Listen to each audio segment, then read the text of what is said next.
अब मैं भी तो ब्राह्मण का बेटा हूँ, और ब्राह्मणों में भी ओरिजिनल राजगुरु जो राजपूतों के गुरु होते हैं, राजगुरु राजपूतों के गुरु होते हैं।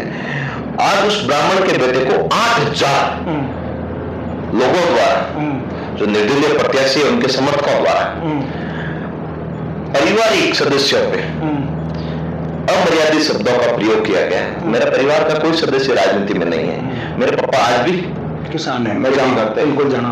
तो अगर उसके बेटे को, एक ब्राह्मण के बेटे को, एक राजपूत के बेटे को इस तरह गालियां दी जाती हैं, इस तरह उनके खिलाफ बोला जाता है, मैंने उनके खिलाफ कोई अमर्यादित शब्दों का प्रयोग नहीं किया, मैंने बकायदा सटीक तरीके से जो कहा उस पर कायम हूं, सत्य का। लेकिन उनके समर्थकों द्वारा अमर्यादित शब्दों का प्रयोग करके किसी के परिवारजनों को गालियां निकाल के, डरा के, धमका के वोट नहीं लिए जाते हैं।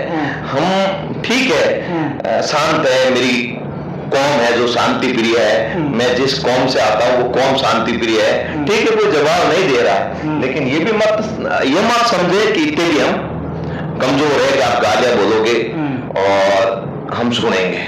ठीक है कि हम लोग ये विचार कर रहे हैं कि कीचड़ में कौन पत्थर फेंके।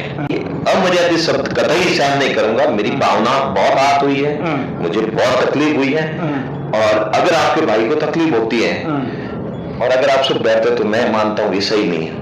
राजस्थान में आपको भाई नरपत सिंह गंडोर आप देख रही हो, राजस्थान की आवाज, राजस्थान की आवाज आज बाड़मेर, जसूंदर, बालोदा लोकसभा क्षेत्र में आई डोंट नो। और अगर बात करें तो मैं थान सिंह जी डोली रहाता हूँ, कांग्रेस प्रत्याशी राम जी बेनीवाल के समर्थन में मैंने प्रचार कर लिया है, और शेड्यूल जो है, समय जो बहुत कम है और बहुत ज्यादा जगह रैलियां करनी है, इनका मैं कार्मिक इंटरव्यू कर रही हूँ। थान सिंह जी मैं बहुत ही जगह सुबह वहां पर वेट करिए तो इंटरव्यू करने वास्ते, परंतु आप रेलिया में बड़ी बिजी है, पर मैं हमें टाइम मिली है की करना है 2024 और घमासान की चल रही है। सबसे पहला तो आपको बहुत बहुत धन्यवाद कि आप पधारिया इन कैंपेनिंग में, हमारे बाड़मेर, बालोतरा, जैसलमेर क्षेत्र में आपका स्वागत है।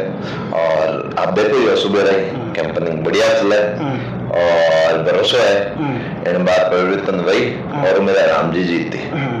अब दो प्रत्याशी हम ही हैं, आप लोग टीम में जगह बड़ा नेता थे, एक भी टीम बता दिया है, कैलाश जी चौधरी और रविंद्र सिंह पाटिल, दोनों और मान लो आप टक्कर क्यों मान रहे हो आप ही? हम देखो, हम अलग टाइप के लोग हैं, हम हमेशा हमारी लकीर बड़ा करने का प्रयास करते हैं, और हमारा जो प्रत्याशी है उसका विजन क्लियर है, एकदम शिक्षा के क्षेत्र में बढ़ावा देना, रिफाइनरी में स्थानीय लोगों को रोजगार, सामाजिक कल्याण के लिए काम। तो एक मानवता के नाते मुझे अपने बालोतरा, बाड़मेर और जैसलमेर की जनता पे पूरा भरोसा है कि वन साइड उम्मीदवार राम जी की तरफ चलेंगे। रविंद्र सिंह पाटिल कह दिया बहुत ज्यादा हक है, आप क्षेत्र में जा रही हो, कितना हक है? असल में जो दिखता है वो होता नहीं है, जो होता है वो दिखता नहीं है। मैंने एक बार, आपने मेरा पहले भी इंटरव्यू लिया था, तब भी मैंने ये बात बोली थी, जो दिखता है वो होता नहीं है, जो होता है वो दिखता नहीं है, खाली हवा है और कुछ नहीं है। मैं पहले भी कहता हूँ इस तरह के डायलॉग वगैरह खाली रील्स के लिए अच्छा लगते हैं, काम के लिए काम जरूरी है। जावेद जी जिन प्रकार जगह वादा हो रहा है, काला पानी रो भी वादा हो रही है, हालांकि आप तो इन काला पानी मैंने काफी ज्यादा संघर्ष करिए हो, धरना प्रदर्शन करिया हो, हालांकि आपने इन 70 मन कोई भी नेता धरना प्रदर्शन नहीं देखियो काला पानी वास्ते, संघर्ष वास्ते, परंतु अब वादा जरूर हो रहा है कि मैं समाधान कर डाला, तो आपने लगे समाधान कर देना।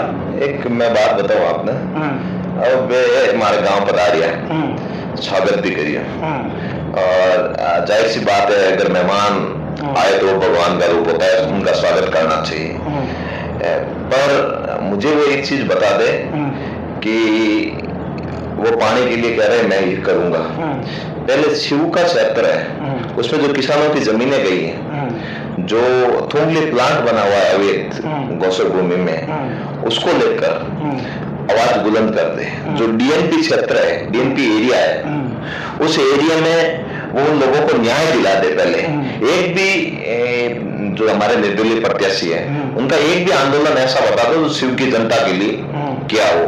कोई आंदोलन नहीं है वहां, कोई संघर्ष नहीं है, कोई धरातल पे काम नहीं है। ठीक है यूनिवर्सिटी में माहौल था, वहां से यहाँ आए जीत गए, बाकी मुझे यूनिवर्सिटी में भी कोई काम ऐसा आप गिना दो मैं लाइव डिबेट करने के लिए तैयार हूँ। अगर मुझे कोई काम गिना दे कि मैंने यूनिवर्सिटी में ये काम किया, जिन हॉस्टलों के ताले तोड़े थे उन हॉस्टलों की भी क्या स्थिति है, हमसे छुपी हुई नहीं है। कैंपस की आज क्या स्थिति है, हमसे छुपी हुई नहीं है। कर्मचारी पेंशन को लेकर आज भी धरने पर है, ये आप खुद वहां जाके देखे होंगे।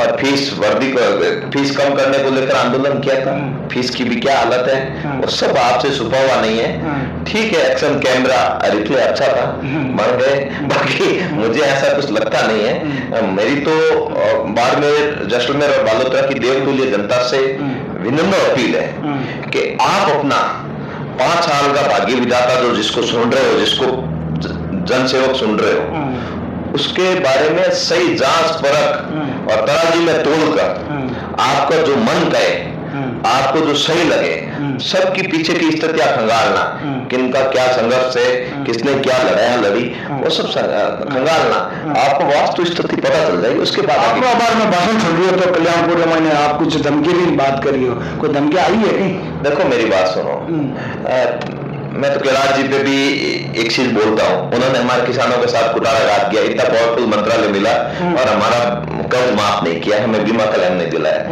मैंने निर्दलीय प्रत्याशी पे एक बात कही थी जो राजनीतिक रूप से स्वाभाविक भी है, और उन्होंने कहा उस चीज का जवाब देना भी जरूरी था। पर वो कब एक जगह ब्राह्मणों के आगे बैठते हैं तो वो दिखावा करते हैं कि हमारा गुरु हामी विराजिया है और मैं ऊपर की कर बैठा हूँ। अब मैं भी तो ब्राह्मण का बेटा हूँ, और ब्राह्मणों में भी ओरिजिनल राजगुरु जो राजपूतों के गुरु होते हैं, राजगुरु राजपूतों के गुरु होते हैं। आज उस ब्राह्मण के बेटे को 8000 लोगों द्वारा, जो निर्दलीय प्रत्याशी है उनके समर्थकों द्वारा, पारिवारिक सदस्यों पे अमर्यादित शब्दों का प्रयोग किया गया। मेरा परिवार का कोई सदस्य राजनीति में नहीं है, मेरे पापा आज भी किसान है, मैं जानता हूं, बिल्कुल जाना। तो अगर उसके बेटे को, एक ब्राह्मण के बेटे को, एक राजपूत के बेटे को इस तरह गालियां दी जाती हैं, इस तरह उनके खिलाफ बोला जाता है, मैंने उनके खिलाफ कोई अमर्यादित शब्दों का प्रयोग नहीं किया। मैंने बकायदा सटीक तरीके से जो कहा उस पर कायम हूं, सत्य का। लेकिन उनके समर्थकों द्वारा अमर्यादित शब्दों का प्रयोग करके किसी के परिवारजनों को गालियां निकाल के, डरा के, धमका के वोट नहीं लिए जाते हैं। हम ठीक है, शांत है, मेरी कौम है जो शांति प्रिय है, मैं जिस कौम से आता हूं वो कौम शांति प्रिय है, ठीक है, कोई जवाब नहीं दे रहा है। लेकिन ये भी मत समझे कि इतने भी हम कमजोर है कि आप गालियां बोलोगे और हम सुनेंगे।